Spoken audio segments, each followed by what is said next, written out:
Yeah, Caitlin Clark, sorry to interrupt, Rebecca, getting into it with a fan who she was going back and forth with in the front row and pointing it out to the officials as Clark and Bonner have a conversation now too, and they're going at it. And now the officials calling on security to take a look.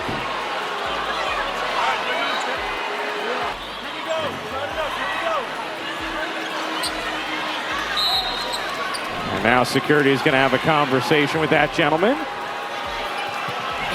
Did you hear about the fan who crossed the line with Caitlin Clark? It's not just about one player. This incident is exposing a dark side of the WNBA that nobody's talking about. Let's break it down and see why it's got everyone from players to coaches fired up. Picture this: Indiana Fever versus Connecticut Sun, playoff elimination game. The tension is so thick, you could cut it with a knife. Everyone's eyes are on Caitlin Clark, the rookie sensation. She's been tearing it up all season, and now it's do or die. But then, something goes down that nobody saw coming. A fan in the stands crosses a line, and it wasn't just trash talk. This wasn't your average heckler, folks. It was about to blow the lid off a problem the WNBA's been trying to keep quiet. You know what's crazy? This wasn't just about one player or one game. It was like someone lit a match in a room full of gasoline. The whole league was about to feel the heat.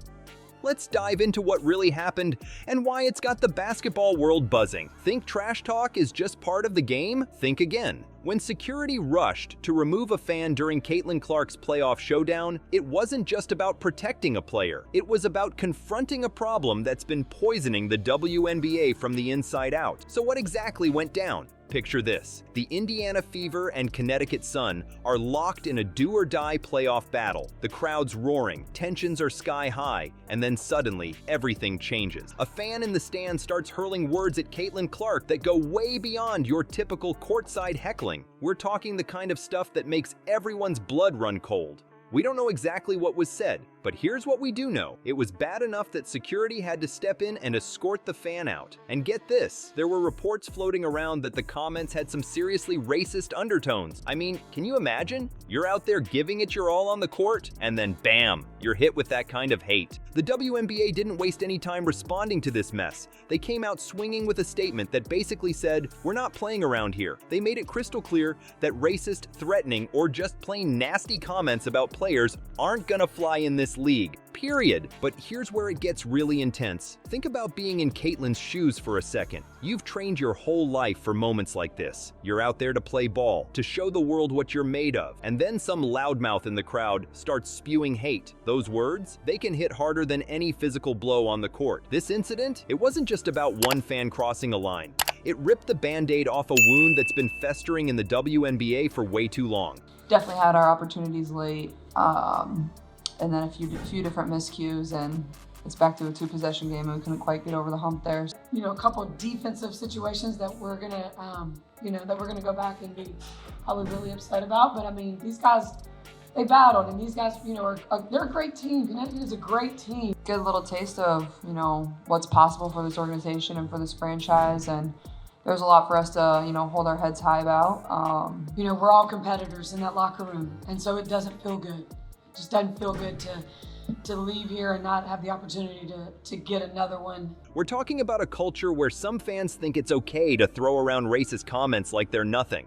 And it's not just Clark who's been dealing with this garbage. You know what's really messed up? This kind of thing has been going on for years, but it's like nobody wanted to talk about it. Well, guess what? The lid's blown off now, and everyone's taking notice. From players to coaches, people are speaking up and saying, enough is enough. But hold up, because this story's far from over. You won't believe what some other players had to say about their own experiences. We're talking years of dealing with this kind of abuse, and they're finally breaking their silence. When other players joined the conversation, it wasn't just about one incident anymore. It was about exposing a dark secret that's been haunting the WNBA for years. And Alyssa Thomas, she dropped a truth bomb that nobody saw coming. Turns out, this wasn't Alyssa Thomas's first rodeo with racist fans. She came out swinging, saying she's been dealing with racial comments from Indiana Fever fans for her entire 11-year career. Can you believe that? Over a decade of putting up with that garbage. Thomas didn't hold back. She straight up said, "We don't want fans that are going to degrade us and call us racial names. Talk about laying down the law. She's not just playing basketball, she's fighting for respect. But it wasn't just Thomas speaking up. Stephanie White, the Connecticut Suns coach, took it to a whole new level. She connected the dots between what's happening on the court and the bigger issues in society.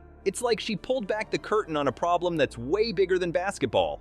Now here's where things get really interesting. Caitlin Clark's initial response, it was all about the game. She said, "I don't put too much thought and time into thinking about things like that." But guess what? That didn't sit well with everyone. Dejanay Carrington, another Connecticut Sun player, wasn't having it. She called Clark out, saying it's nuts not to be bothered by your name being used to justify all kinds of hate. Carrington wasn't mincing words, she was putting it all out there. But hold up, because Clark wasn't done yet. She came back with a final statement that showed she got the message. She made it clear. Every player in the league deserves respect. It's like she finally understood this wasn't just about her, it was about the whole WNBA. You know what's wild? This whole situation is shining a light on something the WNBA's been dealing with for years. It's not just about one fan or one player. It's about a culture that's been allowed to fester, and now it's all coming to the surface. And get this, it's not just the players who are speaking up. The league itself is stepping in, saying they're not going to tolerate this kind of behavior. They're drawing a line in the sand, and it's about time. But here's the million-dollar question.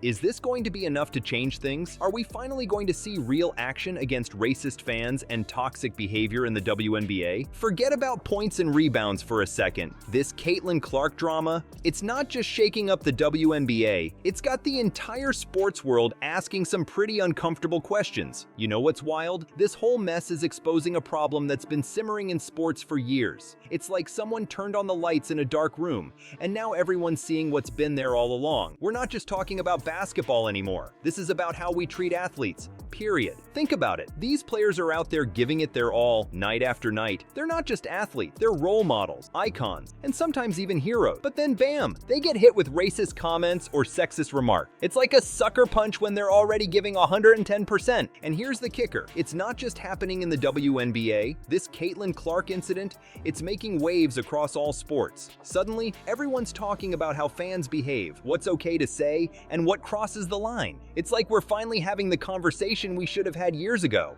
But it's not just about what happens in the arena. Social media's thrown gasoline on this fire. Athletes are dealing with trolls, haters, and keyboard warriors 24/7. Imagine trying to focus on your game when your phone's blowing up with nasty messages. It's enough to mess with anyone's head. Here's where it gets real. People are starting to wake up. Fans, coaches, even the big wigs running the leagues are saying enough is enough. They're not just talking about putting up more signs or kicking out a few bad apples. We're seeing calls for real change, from better security to stricter punishments for toxic fans. But you know what's really cool? Athletes aren't just taking it lying down anymore. They're speaking up, using their platforms to shine a light on these issues. It's like they're saying, yeah, we're here to play ball, but we're human beings first. And get this, it's not just about race or gender anymore. This whole situation is making people think about how we treat athletes, period. Mental health, privacy, respect. It's all on the table now. It's like we're finally seeing the person behind the jersey. So here's the million-dollar question. Is this the moment that changes everything? Are we finally going to see some real action to make sports a safe space for everyone, no matter their color or gender? All right, let's wrap this up. The Caitlin Clark incident, it's way bigger than just one game